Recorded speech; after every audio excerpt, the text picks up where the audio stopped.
Good morning, everyone. I'm going to call the policy committee meeting to order, and I need to approve the agenda. I need to add one item to the agenda, grandfathering recommendation, and I'd like to put that at the very end after policy 4-22. So I need a motion to approve the amended agenda. Motion to approve as amended. All those in favor? Aye. Okay, approval of the January 24th, 2018 minutes. I don't have any changes. Neither. Okay. I make a motion that we approve the January 24th, 2018 policy minutes. All those in favor? Aye. Okay, Michelle, you're up. Okay, 1-4. I'm sorry. Thank you. 1-14 comes back to the policy committee after review by the board at the February 6th meeting. I've had no recommended changes from anybody at this point, and we would propose that this go to the board for approval at March 6th. Should we do these individually or can we do them all together? They're all similarly situated. Okay. I haven't heard anything on 114, 123, 129, 130, the deletion of the original 3-2B and the insertion of the new 3-2B or 4-25. So we recommend they all go to the board for approval on March 6th. Okay, I make a motion that we recommend to the full board policy 1-14, 1-23, 1-29, 1-30, 3-2B, and 4-25 on March 6th. All those in favor? Okay, Thank you. moving on to 4-13. School assignment. So we've done a couple things in the school assignment policy 4-13. We have added a few things and changed a couple things. The big things are a sibling policy where students would be eligible for transfer based on the assignment of their siblings under the enumerated circumstances, one being middle and high school students allowed to transfer to a school within the cluster where they have a sibling currently assigned, except if the sibling is in the cluster via the transfer process, and the student will be eligible to remain in that cluster through his or her graduation. A rising kindergarten student will be allowed to transfer into the dual language program at the school where his or her older sibling is currently enrolled in dual language. The rising kindergarten student must enroll and remain in the dual language program to be eligible under that option. And any student who has a sibling assigned to a separate setting classroom through the Exceptional Children's Program will be allowed to transfer to the same school. That's sibling. We also put in a school choice provision. And that one's on page 8 of 11.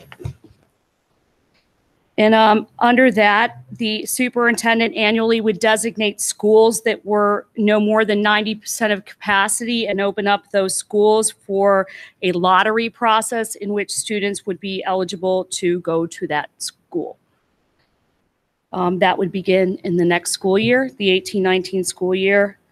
We added a provision that once a school reaches 95% of capacity as determined by the school system or higher, no transfers would be approved.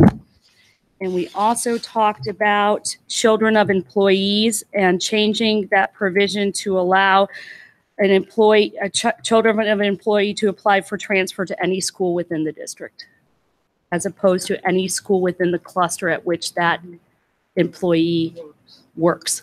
Thank you. And that's on page 5 of 11. And that's on page 5 of 11. Sorry, I was skipping around. And then, Michelle, you can talk about the other stuff you added. We'll start picking the other parts of this policy you have essentially seen at the various meetings where we've discussed this. We added on the first page a definition of domicile. We didn't have that clearly in the policy, and that's essential for student assignment. On the net page 2, the only changes made there is I did add realignment under redistricting because we've termed it as realignment this time and wanted to make terms consistent. And then we've added definitions of homeschools, district-wide, and neighborhood magnet schools. Can I add something to that? Absolutely. Just to add real quick, so that the board knows, right now, if you're a family and you're moving into the school system, or even if you're an existing family in the school system, and you want to know about different options you have, particularly at the secondary level, academies or CATA or UC Early College, there's not a designated spot on our website where you can go to. You literally have to go school by school. So I just wanted you all to know that following the March board meeting, I've asked to hire in her team to work on updating our website so you have a dedicated spot where you know what different options are, including dual language, et cetera. Just wanted to make that point. On page 3 of 5, we have added the opportunity for a transfer application available on the website, electronic version, because we're hoping to have that in the near future. Obviously changed to the Office of School Performance. And then I took out some language which talked about what was on the application because that'll be self-sufficient when they see the application. And I don't know exactly what that new application will look like, but added that documentation supporting the request, all that has to be received before they can consider your transfer application. All of them are good for a year except those that we've noted. And then there's a couple, the unsafe school transfers and homeless and foster students. There's some legal requirements as to the length of those. So I added that. Michelle, Yes, ma'am. while we're at the electronic application for transfers, when you have that form, when you start drafting that, will you bring it to this committee and let us have input or read that with you? We can certainly bring the version online. Mhm. Dr. Faust and I can bring that to you all. At this point, we think the application is going to look the same, except for, well, it'll have the same information, but it'll look with drop-down boxes. And I guess what I would recommend, to Ms. Merrill's point, we can easily, once we get it up and running, pull it up on that screen right there and walk you through it as a demo and let you give input or feedback on how it looks. Or That's exactly what I'm looking for. Like whenever you have it available, if it's next month or the next meeting, whatever, I think that would be great to see that just in case someone has some input. Having served on transfer appeals for years or whatever, we might have some input from our experience. Absolutely. Other things have remained the same. We did take out on the next page exceptional children's programs because to me, we should be, I mean, it doesn't make sense to say you can transfer if the school you're at doesn't meet the curriculum and your IEP because that you wouldn't be assigned to that school. Change of residence. There were under the special conditions, there were 2 paragraphs that overlapped each other, so I combined it into one and then talked about unless it moves out of Union County. New home construction is the same on the next page. We did, as you said, change employees to transfer to any school within the district, and that it added language that it's through the terminal grade unless the employment status or I guess just employment status, the location of the parent employee doesn't need to be in there anymore. So just employment status. Special program schools, we moved that. So that's not been removed. We just moved it. Extreme hardship had 2 parts, a medical necessity part, and then another extreme hardship. So I made one medical necessity and the other extreme hardship. And then again, added that they're terminal grade unless the change of the student. Schools exceeding capacity. I did make one change this morning after talking with Ms. Heintel. Capacity, where it says capacity shall be based on a brick and mortar standard teaching stations. What we've changed it to is capacity shall be determined by the district and posted on the website. That way it's clearer. Unsafe school choice under ESSA is still in place, and I've added that in there. I did actually just take out the homicide one since I had added and then we just struck it. So sibling you've already run through. Homeless students and students in foster care, we've added those provisions because there are transfer options under those. I'm sorry, Michelle. Yep. The sibling policy. Can Yep. I get back to that? Mhm. Does it say through terminal grade? Did we clarify that the sibling So the middle school and high school, the first bullet talks about remaining there through their graduation. So Okay. that one's taken care of. Uh-huh. A rising kindergarten at the school where his or her, so that would allow them to remain with the dual language program all the way through. But dual language is through 5th grade, right? Well, right now, but when it Okay. moves up into Okay. the middle schools, it will follow. Okay, so we're them. going to leave it open in the event that we add on to the program. Okay. I think, is that what you Mhm. prefer? Or should we limit it to No, I elementary? prefer that.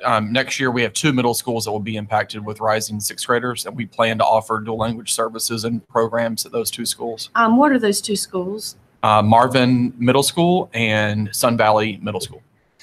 But really what the sibling policy does for dual language is simply allows the rising kindergarten student to be in the same dual language school as, so it really doesn't speak to just a school. It's just, if you're a rising kindergarten, you have a place in the dual language program at the same school as your sibling does. So it just really applies to kindergartners at this point. Okay.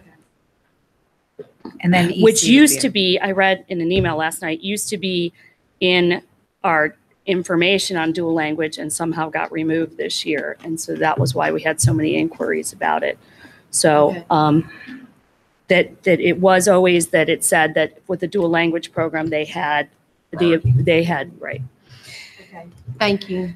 Sorry to interrupt. We can No, go no back problem. to, were you at homeless students? Homeless students, Students in foster. and students in foster care, those are statutorily required transfers. Exceptions, we have the special program schools, because that's through a lottery process. And then choice, because that's also going to be through a lottery process, and the capacity, we've already discussed those. On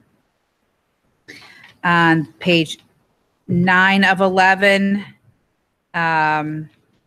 we added the criteria under pupil transfer criteria, if you Did you recall. talk about the changes to choice that we talked about? Oh, I'm sorry, I did. Okay. Under choice, I added the language where it says no more than 90% of capacity. I've added language as determined by the district. And then I've added a sentence, the superintendent and board have the final authority to identify schools available under this option. So it'll still say the superintendent shall designate them, but then the superintendent board have the final authority to identify schools. So once a student receives lottery after their application, if the school were to go above 95% or whatever, they are allowed to stay through their terminal grade. This has it as a 1-year transfer. It doesn't have a terminal grade. Now we can add as a terminal grade, but the only issue is you don't know what'll happen with the K3 class size that could impact that. I think we just treated it as we do our normal transfer process, which is an annual year to year.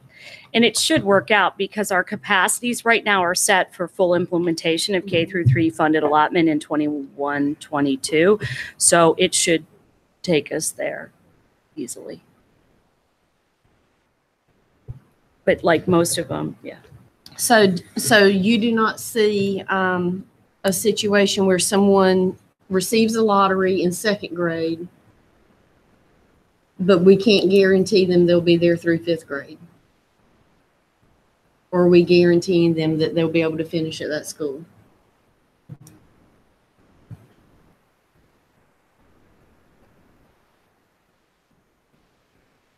I guess I would not see, Mhm. and I'm asking the staff members here, I can't see an issue with allowing them to stay through the terminal grade in that your capacity will take into account that student for the next school year. So you would be able to make a determination at that point if you're still allowing it to be a school choice school. I think once you're on an annual basis, since we're going to review and publish this, we're going to know. So it'll basically mean once you're in, you're in. I don't think there's a problem through your terminal grade. It just means you can't add more kids in if you've reached that 95% capacity. Correct. So I don't have any problem with implementing this. So With- parents do not have to reapply annually. You would not, well, if you want specific language indicating end of terminal grade, then that would be no. They would not have to apply annually.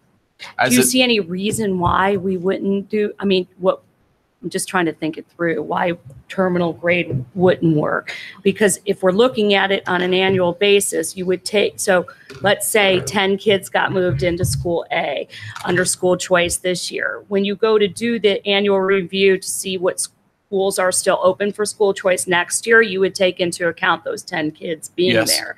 You So- have to. Right. So I think there's, if, again, because the capacities are set to the funded allotment ratio under now House Bill 90, former House Bill 13, I think we should be okay unless I'm not thinking of something. I think we'll be fine. I would just ask the board policy committee to take under consideration specifically saying in this policy language regarding terminal grade. So say it. Say it in the policy.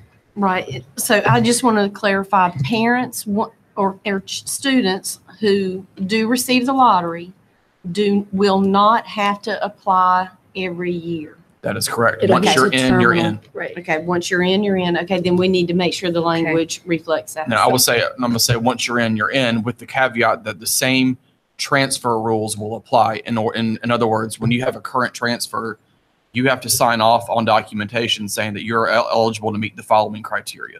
You know, things like providing transportation, whatever the normal transfer rules are. And school choice would be providing transportation. So whatever those rules are under our current policy, though, Do we need to add the transportation language in there so that under this policy, people reading this new policy will know that they have to provide their own transportation? It's further in the policy. I was going to say it's in there Applies for to all of them. everything. That's Very what I good, thought. yeah. I thought I read that. Thank you. All right, so I will add language that says, once a transfer has been granted under this basis, will remain in effect until the terminal grade at that school location. Yes. Perfect. Thank you. Okay. Sorry, I'm just adding it in right now so I don't forget.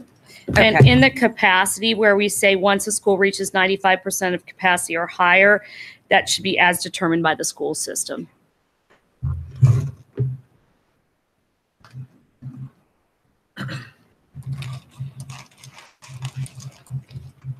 Okay.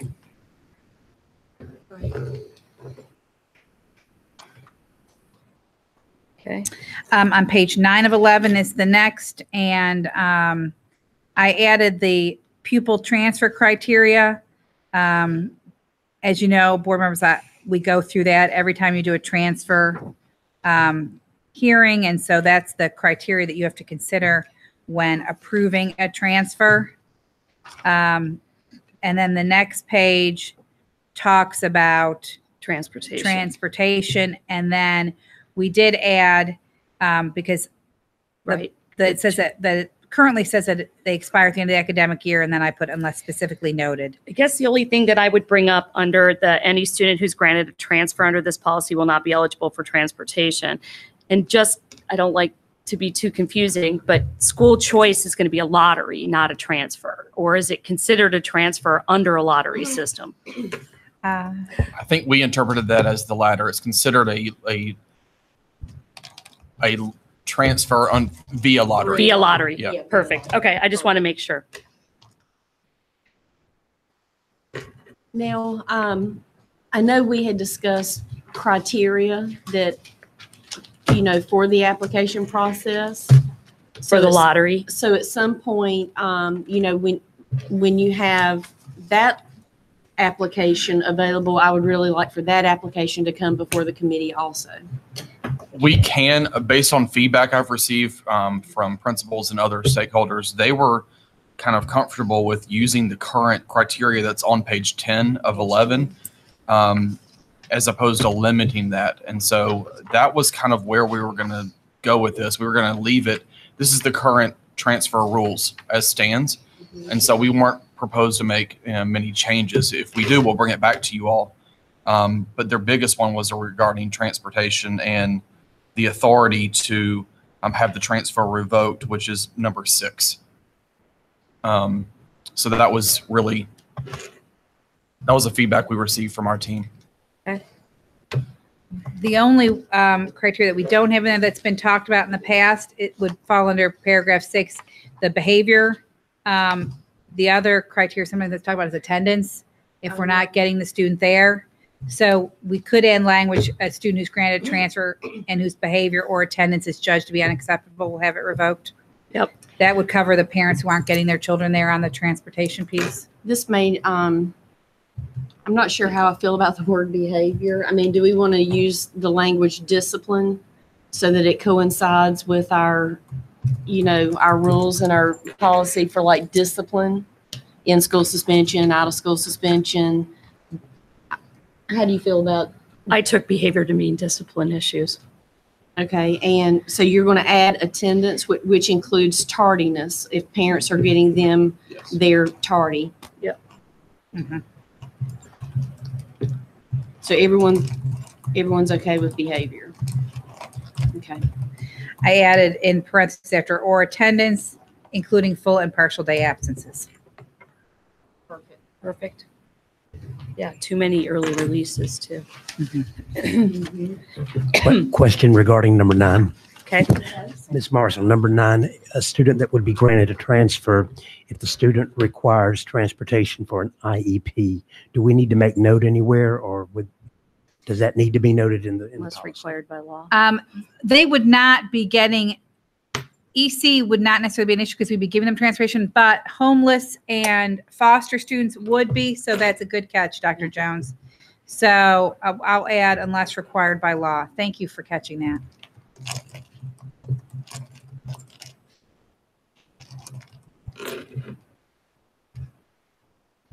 Okay. I think it looks really good. Thank you.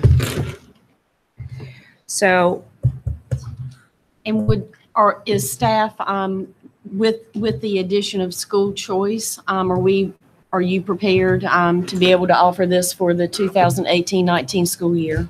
We will be, but I want to be clear, it's going to take us some time. I can't tell you today at what point we'll be able to publish those list of schools, because following any vote taken by the board next week, we need to see how that all would shake out. So, well, and I would think that grandfathering and the sibling policy is going to play into that too. Right. So the earlier that we have the deadline for grandfathering and sibling policy to say that what school they're going to choose based on that, we Correct. won't know what you're going to be able to do until then. correct. All of this is a giant process. And so I'll have to come back to you all to let you know when we're ready to publish what schools fall under that 90% capacity. And just so people understand out there with respect to the sibling policy, the reason it's only middle school and high school students with siblings is right now because of House Bill 13/House Bill 90.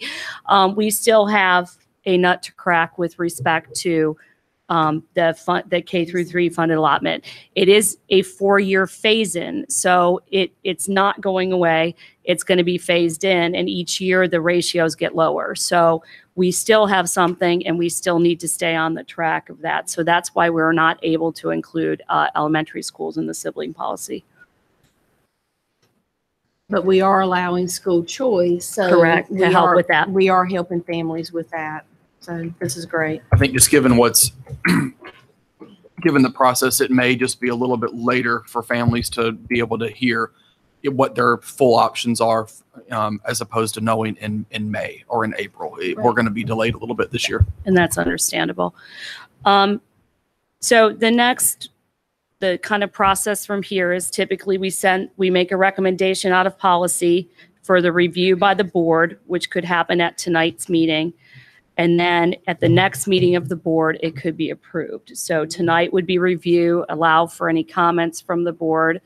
And then at the March 6th meeting, would we be comfortable doing that in a more shortened period of time? You would just make the motion to, you would make the motion to suspend the rules and with a 2/3 majority vote on it then. Absolutely. So even if we still have it at 2 separate meetings, we still, because it says at 2 I think it says monthly meetings? Yeah, I think it says monthly in the policy.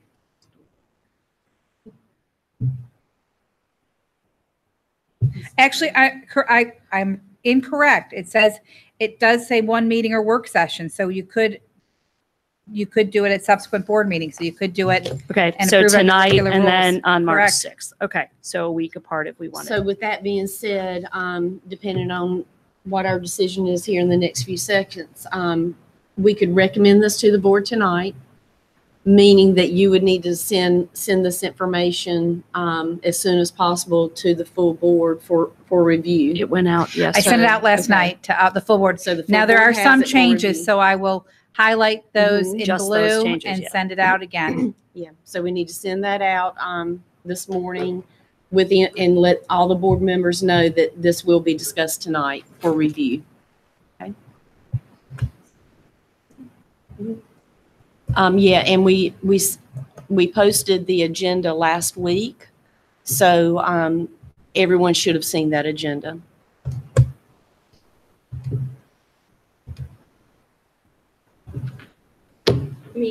I hear you on the enough time. We've been talking about a sibling policy for 6 months now, so I feel like we need to get it out there and if we're going to vote on the realignment in the next week or two, I think that it's important to get all that information out there at the same time.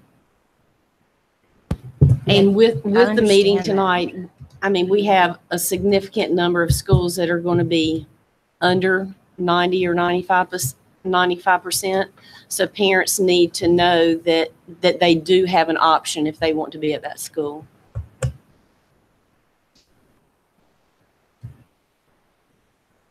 Are there any more questions on that changes to 4-13?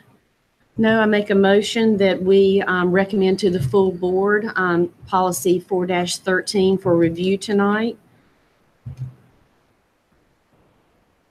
I second. Okay, all those in favor?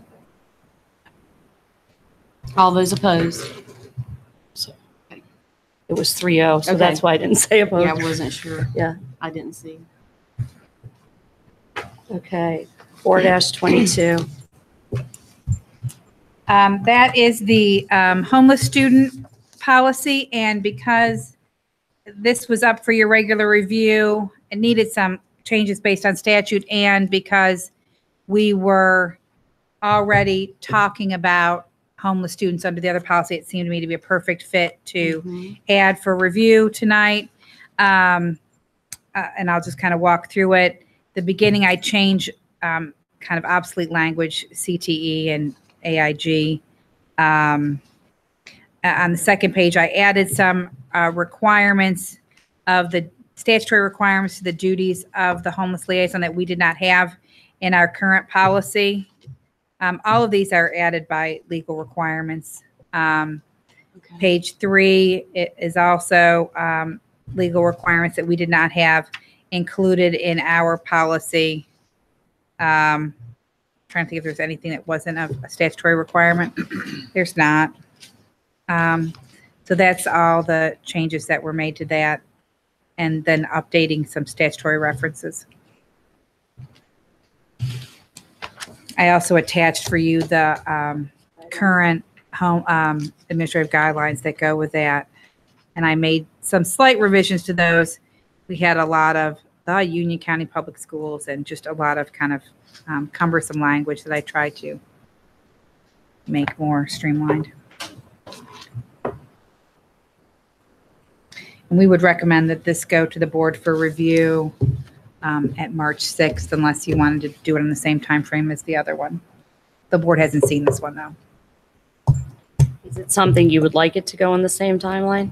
It does not need to. Okay. So just a motion to recommend it to the board for review. On March 6th. Okay, I make a motion that we recommend policy 4-22 for homeless students for review to the full board. Second. All those in favor? Okay. The next thing is grandfathering. So to date, we have adopted a grandfathering plan for sitting high school and rising 9th grade students, meaning all rising 9th through rising 12th will be grandfathered at the high schools. The next thing to talk about is rising 5th graders to finish elementary school and rising 8th graders to finish middle school. And students currently enrolled in a dual language program and their siblings at the same elementary school. So again, that's rising 5th to remain at their elementary school.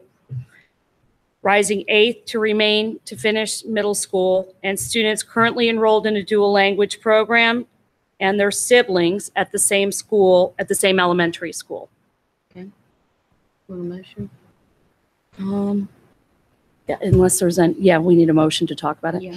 Okay, I make a motion that we recommend to the full board to allow grandfathering of rising 5th graders, rising 8th graders, and students enrolled in dual language immersion and their siblings at the same elementary school. And again, that's rising 5th to finish elementary and Mhm. rising 8th to finish. Okay. I second that. Do we have any discussion? We can talk about Nope. All those in favor?